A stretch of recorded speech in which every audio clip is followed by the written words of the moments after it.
আসসালামু আলাইকুম। বিটিভি চট্টগ্রামের সংবাদে সবাইকে স্বাগত জানাচ্ছি কাজী মাহফুজুল হক। প্রথমে সংবাদ শিরোনাম। ত্রয়োদশ জাতীয় সংসদ নির্বাচনে প্রার্থিতা বাতিলের বিরুদ্ধে তৃতীয় দিনের মতো আপিল গ্রহণ। ৯ জানুয়ারি পর্যন্ত আপিল করার সুযোগ থাকছে প্রার্থীদের।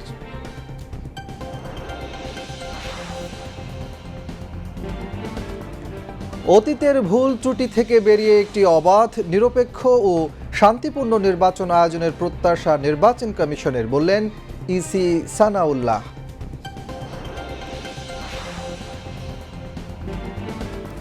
জুলাই গণ অভ্যুত্থানে ইন্টারনেট বন্ধ করে হত্যার নির্দেশ সহ ৩ অভিযোগের সজীব ওয়াজেদ জয় ও জুনায়েদ আহমেদ পলকের মামলায় অভিযোগ গঠনের শুনানি ১১ জানুয়ারি ধার্য করেছেন ট্রাইব্যুনাল ১।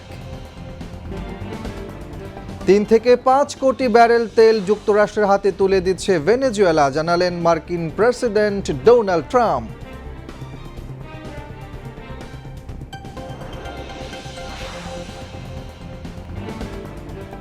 এবং বিপিএলে নোয়াখালী এক্সপ্রেসের টানা পঞ্চম হার, নাসির হোসেনের রেকর্ডে ৭ উইকেটে জয় ঢাকা ক্যাপিটালসের।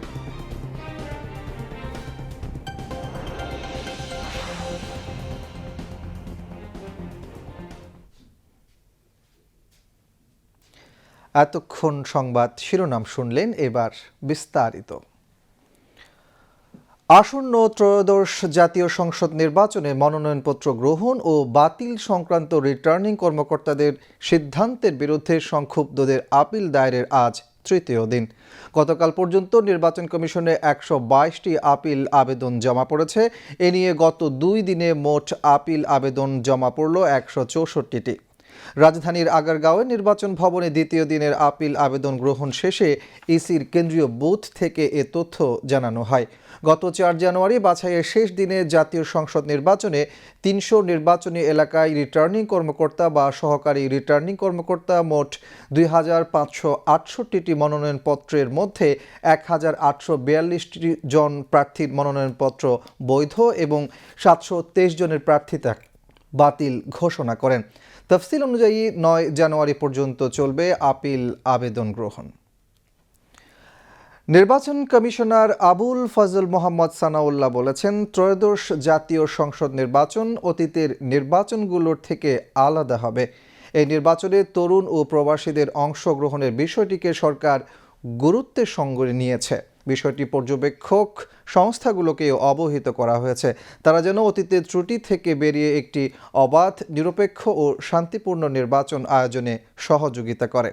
তিনি আজ দুপুরে রাজধানীর আগারগাঁওয়ে এনজিও বিষয়ক ব্যুরোর কার্যালয়ে নির্বাচন পর্যবেক্ষকদের নিয়ে আয়োজিত কর্মশালার উদ্বোধনী অনুষ্ঠানে এসব কথা বলেন। এ সময় নির্বাচন কমিশনার সানাউল্লাহ জানান, সরকার পোস্টাল ব্যালট এর মাধ্যমে ১৫ লক্ষের অধিক প্রবাসীকে ভোট দানের আওতায় নিয়ে আসছে। উক্ত কর্মশালায় নিবন্ধনকারী ৮১টি পর্যবেক্ষক সংস্থার প্রতিনিধিরা অংশগ্রহণ করেন। যদি একটু মেটাফরিক্যালি বলি, অনেকটা হচ্ছে লাইনচ্যুত ট্রেনকে লাইনে ফেরত এনে আবার চালানো শুরু করা, বেয়ার মিনিমাম রিপেয়ার করে কিছু কিছু যন্ত্রাংশ রিপ্লেস করে অন্তত গতি দেওয়া। দুর্ভাগ্যজনক হলেও সত্য যে আমাদের একটা বিরাট ভ্যাকুয়াম হয়ে গিয়েছে। এই ভ্যাকুয়ামটার কারণে আমরা এখনও বলতে পারি ২০০৮-এর আগে পড়ে আছি। জুলাই গণ অভ্যুত্থানে ইন্টারনেট বন্ধ করে হত্যার নির্দেশ সহ ৩ অভিযোগের সজীব ওয়াজেদ জয় ও জুনায়েদ আহমেদ পলকের মামলায় অভিযোগ গঠনের উপর শুনানি পিছিয়ে ১১ জানুয়ারি দিন ধার্য করেছেন আন্তর্জাতিক অপরাধ ট্রাইব্যুনাল। ট্রাইব্যুনাল ১ আজ এ আদেশ দেন। এর আগে গত ৪ ডিসেম্বর প্রসিকিউশন এই ২ আসামির বিরুদ্ধে অভিযোগ আনলে তা আমলে নেন ট্রাইব্যুনাল ১। একই সঙ্গে জয়ের বিরুদ্ধে গ্রেফতারি পরোয়ানা জারি করা হয়। পরবর্তীতে 10 ডিসেম্বর পত্রিকায় বিজ্ঞপ্তি দেওয়ার পরেও সজীব ওয়াজেদ জয় হাজির না হওয়ায় 17 ডিসেম্বর তাঁর পক্ষে রাষ্ট্রনিযুক্ত আইনজীবী নিয়োগ দেন ট্রাইব্যুনাল। পরে একই ট্রাইব্যুনালে জুলাই গণঅভ্যুত্থানে রাজধানীর রামপুরায় কার্নিশে ঝুলে থাকা আমির হোসেনকে গুলি করা সহ 2 জনকে হত্যার ঘটনায় মানবতা বিরোধী অপরাধের মামলার সাক্ষ্য গ্রহণ অনুষ্ঠিত হয়। এই মামলার তদন্ত কর্মকর্তা আব্দুর রৌফকে জেরা করেন আসামি পক্ষের আইনজীবী। এদিকে ট্রাইব্যুনাল 2 জুলাইয়ে ছাত্র জনতার গণঅভ্যুত্থানকালীন কুষ্টিয়ায় 6 জনকে হত্যাসহ সুনির্দিষ্ট 3টি অভিযোগে মানবতা বিরোধী অপরাধের মামলায় মাহবুবুল আলম হানিফ সহ 4 জনের বিরুদ্ধে মামলায় 5ম দিনের মতো ক্যামেরা ট্রায়ালে সাক্ষ্য গ্রহণ চলে। এরপর এই ট্রাইব্যুনালে জুলাই গণঅভ্যুত্থানের প্রথম শহীদ রংপুরের শিক্ষার্থী আবু সাঈদ হত্যা মামলার তদন্ত কর্মকর্তা রুহুল আমিনকে দ্বিতীয় দিনের মতো জেরা করেন আসামি পক্ষের আইনজীবীরা। এ সকল মামলায় গ্রেফতার থাকা 8 আসামিকে সকালে ট্রাইব্যুনালে হাজির করা হয়। বিএনপির স্থায়ী কমিটির সদস্য আমির খসরু মাহমুদ চৌধুরী বলেছেন, নেতৃত্ব ও মাতৃত্বের গুণাবলী সমৃদ্ধ দেশনেত্রী বেগম খালেদা জিয়া দেশের প্রতিটি মানুষের কাছে উন্নয়নের ফসল পৌঁছাতে চেয়েছিলেন। রাজধানীর জাতীয় প্রেস ক্লাবের কাজী নজরুল ইসলাম মিলনায়তনে জিয়া পরিষদের উদ্যোগে সদ্য প্রয়াত বিএনপি চেয়ারপারসন বেগম খালেদা জিয়ার স্মরণে শোকসভা ও দোয়া মাহফিল অনুষ্ঠানে তিনি কথা বলেন। জিয়া পরিষদের ভারপ্রাপ্ত chairman professor doctor Mohammad Abdul লতিফের সভাপতিত্বে অনুষ্ঠানে বিএনপি চেয়ারপারসনের উপদেষ্টা সৈয়দ মোয়াজ্জেম হোসেন আলাল, সংগঠনের vice chairman professor doctor Mohammad Mujibur Rahman Howlader, M Zahir Ali, মহাসচিব প্রফেসর ডক্টর ইমদাদ হোসেন বক্তব্য রাখেন। আমির খসরু বলেন, বেগম জিয়া জাতিকে সাহস জুগিয়েছেন। আধিপত্যবাদের বিরুদ্ধে অবস্থান নিয়ে শুরু থেকে শেষ পর্যন্ত নিজের জীবনের বিনিময়েও কোনো কিছুর সঙ্গে আপোষ করেননি। খসরু আরও বলেন, কোটি মানুষ জানাজায় এসেছে, এটা খালেদা জিয়ার জন্য মানুষের স্নেহ ভালোবাসা থেকে হয়েছে। এবার আন্তর্জাতিক সংবাদ।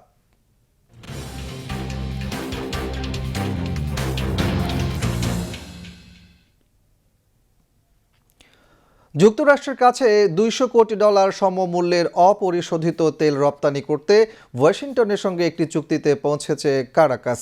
মঙ্গলবার মার্কিন প্রেসিডেন্ট ডোনাল্ড ট্রাম্প এ তথ্য নিশ্চিত করেছেন। এ চুক্তি এমন জোরালো ইঙ্গিত দিচ্ছে যে ভেনেজুয়েলার অন্তর্বর্তী সরকার ট্রাম্পের দাবির প্রতি সাড়া দিচ্ছে। ট্রাম্পের দাবি ছিল, হয় মার্কিন তেল কোম্পানিগুলোর জন্য দেশটিতে ব্যবসার সুযোগ উন্মুক্ত করতে হবে, না হয় সামরিক হস্তক্ষেপের ঝুঁকি নিতে হবে। সামাজিক যোগাযোগ মাধ্যমে দেয়া এক পোস্টে ট্রাম্প জানিয়েছেন, ভেনেজুয়েলার নিষেধাজ্ঞার কবলে থাকা 3 কোটি থেকে 5 কোটি ব্যারেল তেল যুক্তরাষ্ট্রের হাতে তুলে দিচ্ছে। ট্রাম্পের আরোপিত রপ্তানি নিষেধাজ্ঞার কারণে গত ডিসেম্বরের মাঝামাঝি থেকে ভেনেজুয়েলার লাখ লাখ ব্যারেল তেল বিভিন্ন ট্যাঙ্কার ও স্টোরেজ ট্যাঙ্কে আটকা পড়েছিল। এগুলো জাহাজীকরণ করতে পারছিল না দেশটি। ভেনেজুয়েলার প্রেসিডেন্ট নিকোলাস মাদুরো সরকারের উপর মার্কিন চাপ বৃদ্ধির অংশ ছিল এই অবরোধ। গত শনিবার মার্কিন বিশেষ বাহিনী মাদুরোকে তুলে নিয়ে যাওয়ার মধ্য দিয়ে এ উত্তেজনা চূড়ান্ত রূপ নেয়। ভেনেজুয়েলার শীর্ষ কর্মকর্তারা প্রেসিডেন্টকে তুলে নেওয়ার এই ঘটনাকে অপহরণ বলে আখ্যায়িত করেছেন এবং যুক্তরাষ্ট্রের বিরুদ্ধে তাঁদের দেশের বিশাল তেল সম্পদ চুরির চেষ্টার অভিযোগ তুলেছেন। এদিকে নিকোলাস মাদুরোর বাসভবনে শনিবারের মার্কিন সামরিক অভিযানের সময় 57 জন নিহত হয়েছে বলে জানিয়েছে স্থানীয় সংবাদ মাধ্যমগুলো। নিহত ব্যক্তিদের মধ্যে ভেনেজুয়েলার সেনা রয়েছেন 23 জন, কিউবার যোদ্ধা 32 জন, এছাড়া বেসামরিক 2 জন নারী নিহত হয়েছে। উত্তর আটলান্টিক ও আর্কটিক মহাসাগরের মধ্যবর্তী গ্রিনল্যান্ড দ্বীপ দখলের উপায় খুঁজছেন মার্কিন প্রেসিডেন্ট ডোনাল্ড ট্রাম্প। এক্ষেত্রে সামরিক কৌশল বিবেচনা করার বিষয়টিও উড়িয়ে দিচ্ছে না যুক্তরাষ্ট্র। ট্রাম্প আবারও জানিয়েছেন, নিরাপত্তার কারণে যুক্তরাষ্ট্রের গ্রিনল্যান্ডকে প্রয়োজন। এর প্রতিক্রিয়ায় ডেনিশ প্রধানমন্ত্রী মেতে ফ্রেডেরিকসেন সতর্ক করে বলেছেন, যুক্তরাষ্ট্রের পক্ষ থেকে কোনো হামলা হলে তা ন্যাটো জোটের অবসানের সূচনা ঘটাবে। সীমা শারমিনের প্রতিবেদন। House saying Tuesday that President মঙ্গলবার হোয়াইট হাউসের পক্ষ থেকে জানানো হয়েছে গ্রিনল্যান্ড দখলের বিষয়ে প্রেসিডেন্ট ট্রাম্প এবং তার টিম পররাষ্ট্রনীতি প্রসঙ্গ ছাড়াও নানা বিষয় নিয়ে আলোচনা চালিয়ে যাচ্ছে। এদিকে ডেনমার্কের স্বায়ত্তশাসিত অঞ্চল গ্রিনল্যান্ড দখলের বিষয়ে প্রেসিডেন্ট ট্রাম্পের নতুন হুমকির মুখে দ্বীপটির পাশে দাঁড়িয়েছে ইউরোপের শীর্ষ দেশগুলো। মঙ্গলবার এক যৌথ বিবৃতিতে France, Britain, Germany, Italy, Poland, Spain ও ডেনমার্কের নেতারা বলেছেন গ্রিনল্যান্ড কেবল সেখানকার জনগণের। তাদের সম্পর্ক সংক্রান্ত বিষয়ে শুধু ডেনমার্ক ও গ্রিনল্যান্ডেই সিদ্ধান্ত নিতে পারে। বিবৃতিতে স্বাক্ষরকারী ইউরোপীয় দেশগুলোর দাবি, উত্তর মেরু অঞ্চলের নিরাপত্তার ক্ষেত্রে তারা যুক্তরাষ্ট্রের মতোই আগ্রহী। যুক্তরাষ্ট্র সহ ন্যাটোর মিত্রদের সমষ্টিগতভাবে এই নিরাপত্তা নিশ্চিত করতে হবে বলে মনে করেন তারা। দেশগুলো জাতিসংঘ সনদের নীতিমালা মেনে চলারও আহ্বান জানিয়েছে। সার্বভৌমত্ব, ভৌগোলিক অখণ্ডতা ও সীমান্তের অলঙ্ঘনীয়তা এ নীতিমালার অংশ। এদিকে ন্যাটোর অধীনে সম্মিলিতভাবে আর্কটিক অঞ্চলের নিরাপত্তা নিশ্চিত করার ওপরও জোর দেওয়া হয়েছে। পশ্চিমা সামরিক জোট ন্যাটোর কোনো সদস্য দেশে বাইরে থেকে হামলা হলে মিত্র দেশগুলো একে অপরকে সহায়তা করবে বলেও মনে করা হচ্ছে। উল্লেখ্য, 2019 সালে নিজের প্রথম মেয়াদে গ্রিনল্যান্ড কেনার ইচ্ছে পোষণ করেছিলেন ট্রাম্প। সম্প্রতি তিনি আবারও বলেছেন যুক্তরাষ্ট্রের সামরিক নিরাপত্তার জন্য এই দ্বীপটি অত্যন্ত গুরুত্বপূর্ণ। তার দাবি, গ্রিনল্যান্ড রক্ষায় ডেনমার্ক যথেষ্ট পদক্ষেপ নেয়নি। I will say this about Greenland. We need Greenland from a national security. গত শনিবার ভেনেজুয়েলায় এক সামরিক অভিযানে দেশটির নেতা নিকোলাস মাদুরোকে আটকের পর থেকে গ্রিনল্যান্ডকে নিয়ে উদ্বেগ আরও বেড়েছে। আশঙ্কা করা হচ্ছে দ্বীপটি নিয়ন্ত্রণে নিতে ওয়াশিংটন একই ধরনের পথ বেছে নিতে পারে। তবে গ্রিনল্যান্ড বরাবরই বলে আসছে তারা যুক্তরাষ্ট্রের অংশ হতে চায় না। in regards to Greenland. Sima Sharmin, BTV news. Buffer zone পেরিয়ে সিরিয়ার অভ্যন্তরে ঢুকে পড়েছে ইসরায়েলি বাহিনী। দক্ষিণ সিরিয়ার কুনেইত্রা প্রদেশের সাইদা আল গোলান নামের একটি গ্রামে ইসরায়েলি সেনাবাহিনীর 12টি সামরিক যান প্রবেশ করে। ইসরায়েলি বাহিনীর এই অনুপ্রবেশ সিরিয়ার সার্বভৌমত্বের লঙ্ঘন বলে গণ্য করা হচ্ছে। মঙ্গলবার সংবাদ মাধ্যম আল জাজিরার এক প্রতিবেদনে এই তথ্য প্রকাশ করা হয়।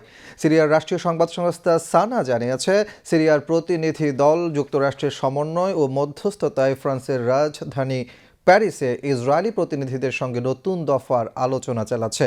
আলোচনার মাঝপথেই ইসরায়েলি বাহিনী সিরিয়ায় অনুপ্রবেশ করল। আলোচনা মঙ্গলবার দ্বিতীয় ও শেষ দিনে গড়ানোর কথা ছিল। সোমবার সানাকে দেয়া এক বক্তব্যে সিরিয়ার সরকারের একটি সূত্র জানায়, এই আলোচনা পুনরায় শুরু হওয়া প্রমাণ করে যে সিরিয়া তার আলোচনা অযোগ্য জাতীয় অধিকার পুনরুদ্ধারে অবিচল প্রতিশ্রুতিবদ্ধ।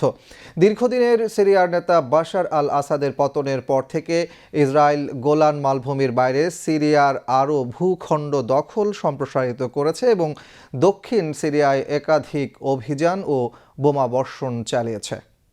শেয়ার বাজারের খবর।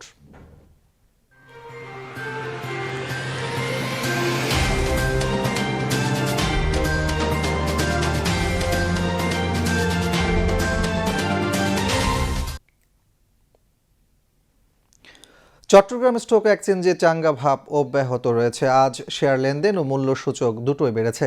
দিন শেষে সার্বিক সূচক দাঁড়িয়েছে 13,975.64, যা গতকালের চেয়ে শতকরা 0.77 বেশি। এছাড়া সিএসসি 30-এর মূল্য সূচক দাঁড়ায় 12,431.11, যা গতকালের চেয়ে শতকরা 0.99 বেশি। আজ 149টি কোম্পানির 15,33,109টি শেয়ার লেনদেন হয়, যার মূল্য 12,80,85,000 টাকারও বেশি। এর মধ্যে 79টি কোম্পানির শেয়ার দাম বেড়েছে, 46টি কমেছে এবং 24টির দাম অপরিবর্তিত রয়েছে। এবার আবহাওয়ার খবর।